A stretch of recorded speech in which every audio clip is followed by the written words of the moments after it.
Bueno, bon dia a tots. Moltes gràcies a l'organització per convidar-me a este event i d'estar rodejada de ponents tan grans. Es realmente un orgullo para mí. Y ahora me paso al castellano. También agradecer a esta maravillosa tierra del Priorat que me está cogiendo hoy y que mañana pienso dedicarme a turistear por aquí. Y nada, voy a empezar con mi charla. Como veis, no había hablado con los ponentes y esta transparencia está hecha desde hace más de una semana, pero hablamos todos de lo mismo. Mi base es la sanidad vegetal comienza en el suelo.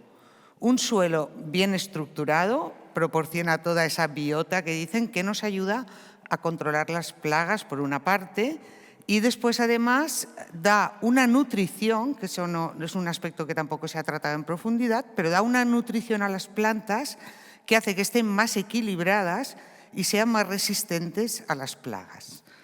Entonces, como veis aquí, esta transparencia ya prácticamente resume mi charla, ya me puedo bajar e irme, pero bueno, seguiré un poquito más.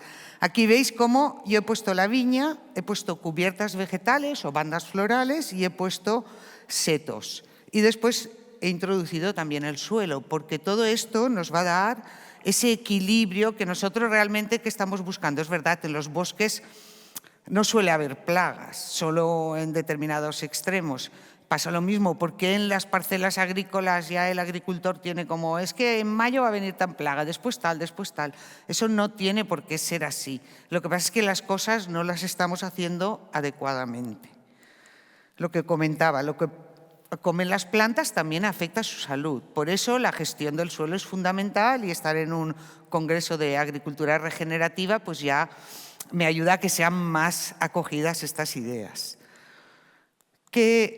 Yo voy a hablar os voy a explicar un poquito, me baso en introducir plantas y diversidad vegetal en los cultivos para mejorar la gestión de plagas. Y voy a enseñaros un poco y a introduciros cuáles son esos organismos con los que vamos a trabajar. Tenemos unos que se llaman parasitoides, otros depredadores y después las bacterias, los hongos, etcétera, que también hay específicos que son entomopatógenos, que se alimentan de los insectos. Muchos insectos pasan una parte de su vida en el suelo. Si hay un suelo rico, pues la mayoría de esos insectos no emergerán y no se convertirán en plaga. De ahí que veáis lo importante que es el suelo. Los parasitoides son unos seres fascinantes, son como pequeñas abejitas, muy pequeñitas, algunas miden milímetros, y han coevolucionado con la presa de la que se alimentan, de tal manera que muchos están incluso dentro de esa presa, por lo tanto ha habido una coevolución para que el sistema defensivo del insecto no lo vea como un agente externo. Eso hace que sean muy específicos. Y ahí tenéis un ejemplo, mirad, este es una cucaracha y un parásito que le ha inyectado un veneno que la ha atontado y permite que el parásito, es una especie de burundunga para la cucaracha, la ha manejado como ha querido y lo ha puesto en su refugio y ahí pone los huevos. Por lo tanto, el adulto es el que prepara el nido y son sus descendientes los que se alimentan de ella. En ese veneno que introducen, a veces introducen sustancias hipnóticas, como hemos visto aquí, y a veces introducen venenos y los paralizan. ¿Vale? Entonces ahí vamos a tener ya una gran ayuda para esta gestión de las plagas. ¿Veis? Aparece pupa y vuelve a aparecer otro parásito que reinicia el ciclo. Acordaros, estos tienen la ventaja de que son muy específicos y lo vais a ver. A ver. Aquí tenéis ejemplos, unos están dentro del propio insecto del que se alimentan y es muy fácil ver si veis un bicho que tiene un agujero redondo circular perfecto es porque dentro había un parásito. Y algunos están por fuera. Estos son un poco más inespecíficos, pero que sí que se especializan en un nicho. Por ejemplo, hay parásitos que atacan a minadores de hojas. No importa la especie de minador de hojas, pero va a atacar a ese nicho, pues así se especializan. Se generan redes tróficas también muy complejas, donde tenemos el herbívoro, tenemos el parásito, como veis aquí, y a veces también pueden haber hiperparásitos que pueden restar su eficacia.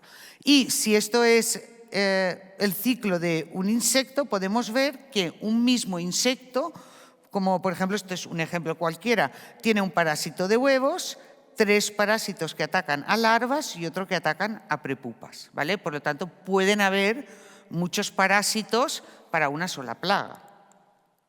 Esto es un ejemplo en cítricos solo de un grupo que se les llama encírtidos, donde veis que hay prácticamente 40 especies.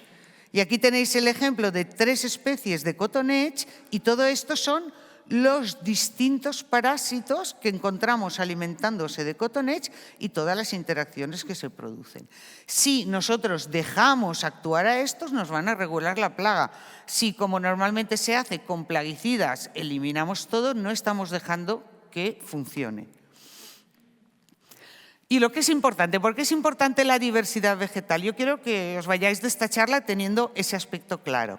Porque les vamos a proporcionar, los adultos estos que os decía que hacen la puesta, necesitan comer.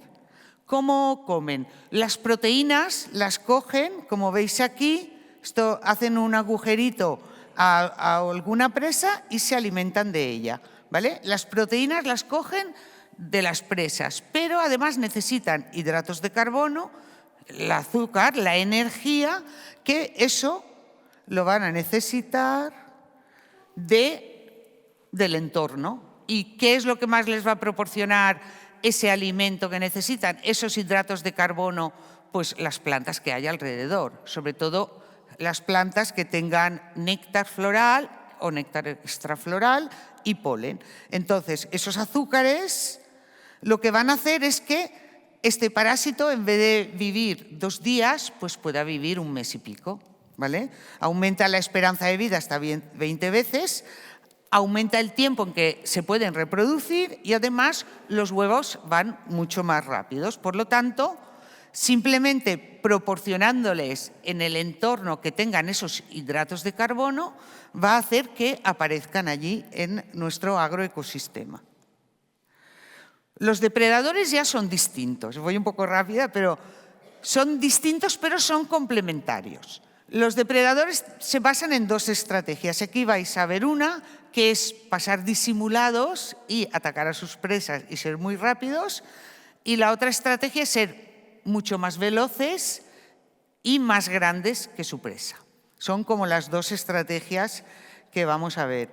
En este vídeo se muestra que en Hawái prácticamente la mitad de las mariposas que hay son depredadoras, cuando lo normal es que sean muy anecdóticos. La mayoría de las mariposas se alimentan de plantas.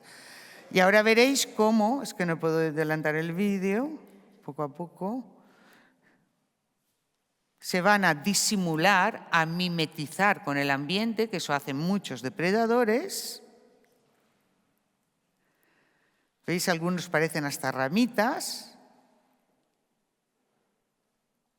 Y cuando aparezca la mosca de la fruta, pues se la va a comer, ¿vale? Veis que no tiene nada que ver cómo funcionan los parasitoides y cómo funcionan los depredadores, pero ambos son complementarios y muy necesarios. Por ejemplo, se dice que una buena batería de depredadores evitaría muchas de esas plagas que nos llegan invasoras de otros países, porque llegan en escaso número y podríamos controlarlas simplemente teniendo muchos depredadores en nuestras parcelas. Aquí tenemos algunos ejemplos de lo que hablamos de depredadores. Mariquitas, esta es la normal, pero mirad cuánto tipo de mariquitas tenemos y cada una pues se alimenta de un tipo de presa. Este de aquí están en el suelo, son insectos del suelo. Estos, como veis, se les llama sírfidos. Estos y estos, los adultos, los vamos a traer con las flores. Por lo tanto, la diversidad vegetal ya veis que por una parte proporciona alimento y por otra parte también proporciona atracción. Por eso en horticultura siempre decimos, para control biológico de pulgones, ten plantas en flor en primavera, porque vas a atraer a los enemigos naturales de forma natural. A ver. Aparecen una serie de tablas donde podemos ver, este es un ejemplo de los distintos depredadores si comen néctar, si comen polen, si se alimentan de otras plantas, y algunos también, como no tienen plantas de las que alimentarse, se pueden alimentar de las melazas que producen todas esas plagas que ya conocéis, que producen melazas como las moscas blancas, los cotonets, los pulgones, etc. Esas son las fuentes de alimento. Por ejemplo, se ha visto que la melaza, a través de la melaza, matamos muchos enemigos naturales, porque tú imagínate que tiras un producto que es sistémico, se lo come el pulgón, el residuo de ese producto lo expulsa por la melaza, se va un enemigo natural y se come esa melaza y va a morir, como un sílfido o como un parasitoide. Por lo tanto, los plaguicidas no solo matan directamente, sino también indirectamente a través de esa alimentación vía la melaza de los homópteros. Entonces, los americanos, que todos lo estudian, dicen que, y es verdad, cuando tú veas una pradera así con mucha diversidad, lo que tienes que estar viendo es el dinero que te estás ahorrando en usar energía y productos contaminantes para controlar las plagas. ¿Qué es lo que pasa? Que, además, los enemigos naturales son muy señoritingos. Las plagas les encanta el monocultivo. ¿Veis ahí este viñedo que son ahí hectáreas y hectáreas solo de viña? Eso es un vergel para las plagas. Pero los bichos buenos, lo que llamamos los enemigos naturales, son más exigentes, son más señoritos, necesitan tener más diversidad. Esto no les gusta tanto, por esa necesidad que tienen de alimento alternativo. ¿Vale? Entonces, yo siempre abogo por añadir diversidad vegetal en los cultivos porque van a proporcionar alimento, aunque parezca una tontería, les van a proporcionar refugio y un hábitat en el que estar, que a veces es muy necesario. Por ejemplo, pensad en una parcela hortícola que quitamos un cultivo y esperamos un tiempo a que venga el otro. ¿Qué pasa con todos los bichos buenos? Simplemente poner unas bandas florales alrededor les va a hacer de refugio y los va a mantener en tu territorio. Y otro aspecto que es el de atracción. Atraer con muchas plantas con flor nos van a atraer a mucha de la entomofauna que está ahí en nuestros ecosistemas naturales. Además, el tener esa diversidad vegetal, porque muchas veces esta curva lo que quiere mostrar es que cuando empieza la plaga, el enemigo natural llega tarde. Sin embargo, si hay esa diversidad vegetal con presas alternativas, ya está el enemigo natural presente y cuando llega la plaga lo puede controlar desde sus inicios. Y eso le permite ser más eficaz. Otra cosa importante es que el territorio importa mucho, porque una cosa es lo que nosotros hagamos a nivel de parcela, pero la zona en la que estamos, si es una zona de monocultivo o si es una zona que haya más diversidad, me va a influir, y también a nivel paisajístico. Por lo tanto, estar en una zona más homogénea o de más monocultivo, pues va a ser peor para mejorar la diversidad vegetal. Tendré que hacer más esfuerzo a nivel de parcela. Sin embargo, si estoy en una zona con mucha diversidad, con zonas boscosas alrededor, ecosistemas naturales, etcétera, me va a ser más fácil y tendré que invertir menos en mi parcela. Por lo tanto, hay que tener en cuenta estos tres niveles. Y otra cosa muy importante que va a influir mucho es la inestabilidad del cultivo.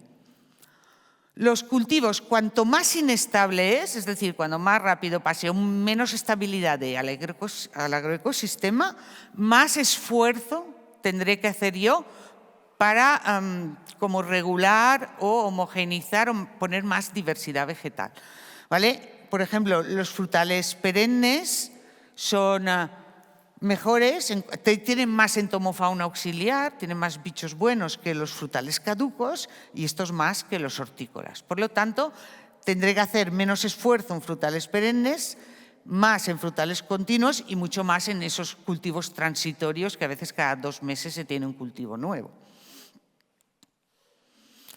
Por ejemplo, para que veáis, esto es un estudio que yo analicé las infraestructuras ecológicas después de muchos años de estudio, junto a todos los datos, di un índice de presencia de infraestructuras ecológicas y veis cómo cuando yo tengo más, a nivel de parcela, tengo más de los bichos buenos. Y esto se da muchísimo más en los parasitoides porque son más dependientes y como más sensibles que en los depredadores que son como más resistentes, ¿vale?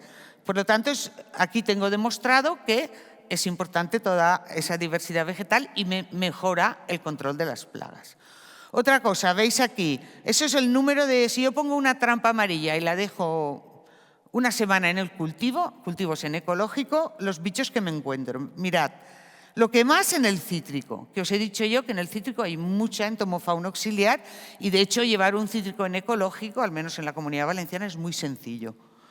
Después tenemos el granado, después el caqui y veis la viña aquí. La viña es que ya de por sí tiene pocos enemigos naturales. Si yo lo dejo en una semana voy a capturar entre 20 o 30 enemigos naturales, mientras que si lo dejo en una parcela de cítricos son casi 200, para que veáis la diferencia. Entonces eso ya me está diciendo que en la viña es muy interesante esa diversidad vegetal. Ya sé que muchos están en contra de poner las cubiertas en viña y dicen que es imposible, pero bueno, este es un entorno donde sí que usáis cubiertas vegetales y ya me siento más cómoda para expresarlo. Aquí tenéis, no me da tiempo a darlo, pero los detalles de los grupos que hay de entomofauna auxiliar. Estos son dos estudios diferentes en viña, donde uno tengo alrededor de un 12-13% de bichos buenos respecto a todos los bichos que hay, y en otro como mucho, en una viña en ecológico con cubierta rodeada de montaña, pues puedo llegar a un 20%. ¿Vale? Ahí tenéis los detalles, que siempre hay más parasitoides que depredadores, también eso es normal. ¿Cómo introduzco esa diversidad vegetal? Pues a base de cubiertas vegetales, de setos, de bandas florales. Por ejemplo, esto es una bodega y con fines didácticos pone estas bandas florales aquí para también, cuando va la gente a visitar la bodega, que me dicen que ya es la hora de enseñar, bandas florales y islas de diversidad. ¿Vale? Eso es la diversidad que hay que poner. Aquí tenéis ejemplos, pueden ser, hay gente que se preocupa mucho en sembrar, las espontáneas son buenas y si no podemos poner algunos puntos con islas de diversidad si necesitamos poner alguna planta específica. Aquí tenéis un viñedo y quería otra cosa, mirad, esto es un real. Todo esto es un viñedo y tenemos esta zona aquí. Yo hago el estudio y aquí hay mucha diversidad, pero joder, ¿cómo van a llegar hasta el fondo? Algo hay que hacer. Porque, y eso también, nada, esto lo voy a pasar, voy a ir rápido. Lo que sí que quiero conocer es que en el viñedo, en invierno, los bichos buenos se van porque no tienen dónde quedarse. ¿Dónde te vas a quedar aquí? O mueres de una muerte rápida o tienes que huir. Y entonces, ¿qué pasa? Que el periodo vegetativo de la viña es corto. Entonces, después tienen que volver y siempre van a ir mucho más lentos que las plagas. Por lo tanto, es fundamental tener esto en cuenta y poner algo de diversidad vegetal en el cultivo.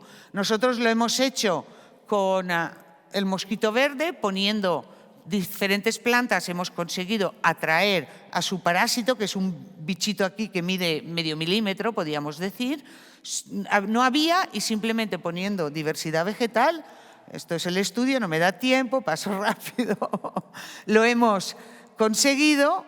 Y después otra cosa que quería remarcar es que yo estoy trabajando con bodegas que después utilizan todo esto como una estrategia de marketing de cara a la venta. Porque, oye, mira qué bonito, mira que no sé si se ve bien, pero aquí tenemos las lavandas, la cubierta, es todo precioso. Yo estoy en Alemania y veo una foto así, yo prefiero beberme ese vino.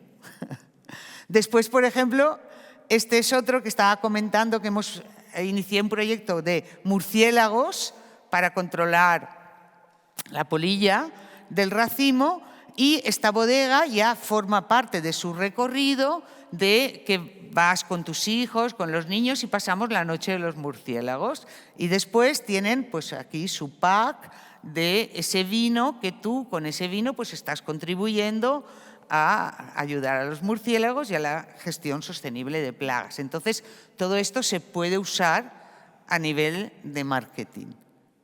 Como veis aquí, es un proyecto muy interesante. Todas mis investigaciones pues, son hechas gracias a la colaboración de muchos estudiantes, de muchos productores, a los que asesoro y con los que aprendo, y que quiero dar las gracias a todos. Espero que os haya resultado interesante. Gracias.